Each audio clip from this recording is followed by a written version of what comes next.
विशेष हैं, अशेष हैं, प्रशेष हैं, विशेष हैं, जो उनको जैसा धार ले वे उसके जैसा भेष है। वे नेत्र सूर्य देवता का चंद्रमा का बाल है। विलय भी वे, प्रलय भी वे, अकाल महाकाल है। उन्हीं के नाथ हो गए जो उनके साथ हो लिया, वहीं के हो गए हैं वे जहां सुना शिवै शिवम। डमट डमट डमट डमरू कह रहा शिवै शिवम, तरल अनल गगन भवन, धरा धरा शिवै शिवम। हर हर महादेव। मेरे गुरुदेव भगवान की कृपा का ही परिणाम है। जो कुछ भी, अगर ये चर्चा भी हो रही है तो ये कृपा के तहत ही होता है, क्योंकि गुरुओं के अंदर, संतों के अंदर इतनी विलक्षण क्षमता होती है कि वो शेष को भी विशेष बना देते हैं। बहुत अच्छा। तो आप आशुतोष राणा की जो दास्तान है कि संघर्ष हमने नहीं किया, संघर्ष वहाँ पे कहा जाता है, किया जाता है कि जब आप किसी अन्य के लिए, आप कोई किसी अन्य के कल्याण के लिए आप कुछ कार्य कर रहे हो। ये तो हमारी अपनी आवश्यकताएं हैं, उन आवश्यकताओं की पूर्ति के लिए जो आवश्यक उद्यम होते हैं, उन उद्यमों को करने के लिए आप अगर अपना कोई काम करते हैं तो फिर उसको संघर्ष की श्रेणी से निकाल के परिश्रम की श्रेणी में मैं रख सकता हूँ कि लेकिन हमारे जीवन में जो परिश्रम है, जो कुछ भी मैंने देखा है, चूँकि मैं गुरुवादी व्यक्ति हूँ और मेरा ये मानना है कि गुरु को सर पे राखिए और चलिए आज्ञा माही, और कह कबीरता दास को तीन लोक भय नाही। तो मेरा अपना ये मानना है कि अपने कर्म और पुरुषार्थ के ऊपर कहीं ना कहीं तो मैं उसको वही यात्रा मानता हूँ कि उन्हीं ने मुझसे कहा कि बेटा अब हो गया विश्वविद्यालय का अपना जो कार्यकाल था, अब national school of drama NSD है, उसके लिए अप्लाई करो। अब वक्त आ गया है कि तुमको अपने पैशन को अपना प्रोफेशन बनाना है। तो हमने अप्लाई कर दिया। हमारा फर्स्ट अटेम्प्ट में सिलेक्शन हो गया। जब NSD से 3 साल की ट्रेनिंग ख़त्म करके हम निकले तो उन्होंने हमसे कहा कि बेटा अब दिल्ली छोड़नी है, तुमको मुंबई जाना है। तो हम मुंबई चले गए। फिर वहाँ पे उन्होंने कहा कि बेटा कहीं कहीं नहीं भटकना है तुमको, एक महेश मट्ट नाम के जो निर्देशक हैं, सिर्फ उनसे मिलने का प्रयास करना है। तो हमने अपनी पूरी ऊर्जा जो है उनसे मिलने में लगा दी, और जहाँ पे हम उनसे मिले तो फिर स्वाभिमान से लेकर दुश्मन और संघर्ष और राज जैसी तमाम फिल्में हमारे जीवन में आती चली गई। बिल्कुल, तालियों क्या है, जब कभी आदमी मन से सुन रहा होता है तो फिर उसकी अभिव्यक्ति तालियों से नहीं होती है, सन्नाटे से होती है। मेरा अपना ये मानना है। तो इसलिए बिल्कुल उस औपचारिकता में मत पड़ना कि आपकी तालियों के कारण मतलब मुझे एश्योरेंस मिलेगा। मेरे अंदर क्षमता है, मेरे मतलब गुरुदेव भगवान की कृपा से, कि शब्दों को अधरों पर रखकर मन का भेद न खोलो। वाह। शब्दों को अधरों पर रखकर मन का भेद न खोलो। मैं आंखों से सुन सकता हूं, तुम आंखों से बोलो। तो आप बिल्कुल निश्चिंत रहिएगा, हमारे अंदर सिर्फ शब्द सुनने की ही कला नहीं है, मेरे अंदर सन्नाटे समझने और सन्नाटे सुनने की भी प्रतिभा है। क्योंकि कोई कहे कहे ना कहे ये और बात है, कोई कहे कहे ना कहे ये और बात है, वरना सन्नाटे भी आवाज किया करते हैं। तो जितने भी डॉक्टर साहब यहाँ पे बैठे हुए हैं, मुझे पूरा विश्वास है कि डॉक्टर साहब के जितने भी कल्याणकारी कार्य 15 साल के जीवन में रहे होंगे, डॉक्टर साहब ने निश्चित रूप से उन सन्नाटों को पढ़ा होगा कि ये सन्नाटे बहुत बड़े शोर का आगाज़ हैं। तो अभी इन सन्नाटों को समझ के उनका समाधान कर दो ताकि ये शोर में रूपांतरित ना हो। आपने शोरों को उतनी तवज्जो नहीं दी होगी डॉक्टर साहब, जो मुझे लगता है सन्नाटों को कहीं ना कहीं समझा होगा।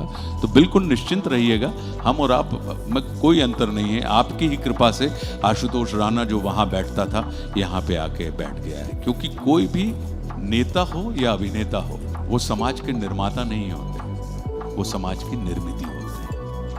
आप जब हमसे प्रेम करते हैं तो हम प्रेमी हो जाते हैं।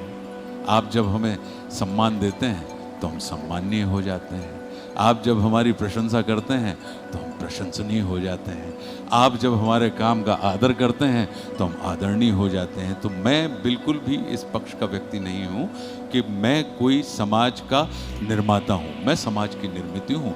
और प्रत्येक निर्मिति, मुझे इस चीज़ में विश्वास है कि जो भी निर्माता होता है उसको अपनी निर्मितियों से अखंड मोहब्बत होती है। किसी मूर्तिकार की दुकान पर चले जाओ, उसको अपने द्वारा बनाई गई प्रत्येक मूर्ति के प्रति इश्क होता है, मोहब्बत होती है, वो उसको बड़े लाड़ से देखता है। तो मैं यही मान के चलता हूँ कि ये आपकी ही कृपा का परिणाम है कि कोई एक शेष आशुतोष, ये आपके ही प्रेम का परिणाम है कि आशुतोष तुम्हारी जगह वहाँ पर थी या वहाँ पर थी और आज तुमको यहाँ पर जो स्थान मिल गया है। तो बस ऐसे ही अपना स्नेह, अपना आशीर्वाद, प्रेम बना के रखिएगा। तालियां मिले या ना मिले, लेकिन प्रार्थना में स्थान अगर मिल गया तो हमारा आना भी सफल हो जाएगा और हमारा जाना भी सफल हो जाएगा। आशुतोष जी, जो आज के समय में जो सबसे बड़ी परेशानी है, आप दद्दा जी की बात करते हैं, हमने भी देखा, उनके आशीर्वाद का लाभ लिया, उनका सानिध्य हमको भी प्राप्त हुआ, दर्शन लाभ हुए, लेकिन ये जो बच्चे बैठे हैं ऊपर से लेकर नीचे तक, ये रोल मॉडल को जानते हैं और आप गुरु को जानते हैं। तो गुरु प्रसाद, गुरु कृपा आप हैं, रोल मॉडल वाले अलग होते हैं। तो रोल मॉडल और गुरु कृपा, ये दोनों में क्या अंतर है? देखिए, मेरा अपना ये मानना है कि रोल मॉडल एक होता है आदर्श, जिसको आप आइडियल कहते हैं, और एक होता है हीरो। दो अलग अलग चीजें हैं। तो आदर्श कभी भी प्राप्त नहीं किया जाता, आदर्श से प्रेरणा का विषय होता है। बहुत अच्छा। और हीरो, नायकत्व जो है वो निश्चित रूप से सिद्ध किया जा सकता है।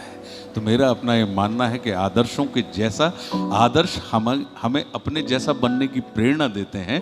उस चक्कर में हम हीरो या नायक के रूप में निश्चित रूप से रूपांतरित हो जाते हैं। जिंदगी के किसी भी क्षेत्र में आप चले जाइए तो अपने आदर्श, इसलिए लोग कहते थे ना, हमारे जितने भी बुजुर्ग होते थे, कि अपनी कल्पना या अपना टारगेट जो है वो आप सूर्य को रखिए तो चंद्रमा तक तो आप पहुंच जाएंगे। तो मेरा अपना ये मानना है, तो मैं इसको यही कहता हूं कि आदर्श जो होते हैं वो प्राप्त नहीं किए जा सकते, वैसा बना नहीं जा सकता। और कोई भी गुरु या कोई भी आदर्श है, उसकी विशेषता ही ये होती है कि वो अपने संपर्क में आने वाले किसी भी व्यक्ति को अपने जैसा नहीं, वो स्वयं के जैसा बनने की प्रेरणा देता है कि आपको आपके जैसा ही बना दिया हमने तो हमारा जीवन सफल हो गया। बड़े काम सफलता नहीं होते, अवसर हमेशा छोटे होते हैं, परिणाम उसके विलक्षण होते हैं। हम और आप अक्सर क्या होता है, क्योंकि परिणाम कहाँ है, किसके हाथ में? परमात्मा के हाथ में। वो इतना बड़ा और इतना विशाल है परमात्मा कि उसके बड़े से बड़े संकेत हम जैसे लोगों को बड़े छोटे दिखाई देते हैं, और हम उन छोटे संकेतों को एक छोड़ देते हैं, एक तरफ कर देते हैं, और उस चक्कर में पता लगा कि हम बड़े परिणामों से वंचित रह जाते हैं। तो मेरा अपना ये मानना है कि अपने हिस्से में आए हुए तो जो आदर्श पुरुष होते हैं, जो सक्षम पुरुष होते हैं, वो क्या करते हैं? वो सिर्फ स्वयं के कल्याण की दिशा में काम नहीं करते हैं, वो आपके कल्याण की दिशा में आपको प्रेरित कर देते हैं। और साथ में वो जोत से जोत जलाने वाली बात को करते हैं कि सिर्फ जैसे मेरे संपर्क में तुम आए तो तुम्हारा कल्याण हुआ, तो अब तुम्हारे संपर्क में जो आए तुम उसके कल्याण के भागी बनो, उसको उसका मार्ग, उसका अस्तित्व, उसका श्वास है, उसका परिचय करवा दो, तो जीवन में आना जाना सफल हो जाए। हे भारत के राम जगो, मैं तुम्हें जगाने आया हूँ, और 100 धर्मों का धर्म एक बलिदान बताने आया।